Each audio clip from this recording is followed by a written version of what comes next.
ధనస్సు రాశి వారికి నూతన మిత్రుల పరిచయాలు మరింతగా ఏర్పడతాయి. సానుకూల మార్పులను పొందగలుగుతారు.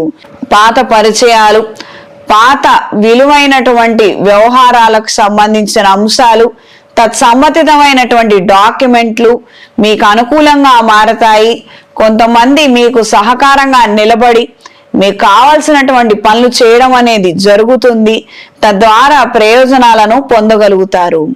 తండ్రి గారికి సంబంధించిన అంశాలలో ఏదో పురోగతి సాధించాలన్న నేపథ్యంలో మీ మొండి ప్రయత్నమే తప్పించి తద్వారా వచ్చే ప్రయోజనం కానీ ఫలితాలు కానీ ఏమి ఉండకపోవచ్చు. అంటే అనువంశికంగా రావాల్సిన ఆస్తి విషయాల్లో గొడవలు కావచ్చు, తండ్రి గారు మీ వైపు తిరిగి మాట్లాడటం కావచ్చు, ఈ విషయాలలో మాత్రం డిస్టర్బెన్సెస్ ఏర్పడే అవకాశం ఉంది. హయ్యర్ ఎక్స్పెక్టేషన్స్ పెట్టుకుంటే మాత్రము చాలా దెబ్బతింటారు. ఇది గ్రహించి మెలగండి. కోర్టు వ్యవహారాది తీర్పులో సానుకూలమైన మార్పులు ఏర్పడతాయి. విందు వినోద కార్యక్రమాలలో చురుగ్గా పాల్గొనగలుగుతారు. ప్రజాదరణ కలిగినటువంటి వ్యాపారాలు చేసేవారికి కాలం అనుకూలంగా ఉంటుంది. విశేషమైనటువంటి ధనప్రాప్తిని పొందగలుగుతారు.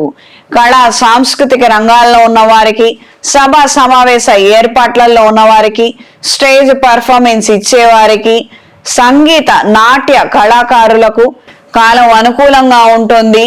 విశేషమైనటువంటి పేరుని సంపాదించుకోగలుగుతారు. ఈ రాశిలో జన్మించిన స్త్రీలకు నూతన ఉద్యోగ ప్రయత్నాలు అనుకూలంగా ఉంటాయి. జీవిత భాగస్వామితో విభేదాలు ఏర్పడకుండా తగు జాగ్రత్తలు అవసరం. ఆరోగ్య విషయాలలో, ఆహారపు అలవాట్ల విషయాలలో తగు జాగ్రత్తలు అవసరం. అకాల నిద్రాహారాల వలన, ఎక్కువ ఒత్తిడి వలన ఎక్కువగా అనారోగ్యాల బారిన పడే అవకాశం ఉంటుంది. అప్రమత్తంగా ఉండండి. ఈ రాశిలో జన్మించిన వారికి ఈ వారం కలిసొచ్చే రంగు నీలం, కలిసొచ్చే దిక్కు తూర్పు, కలిసొచ్చే సంఖ్య 6.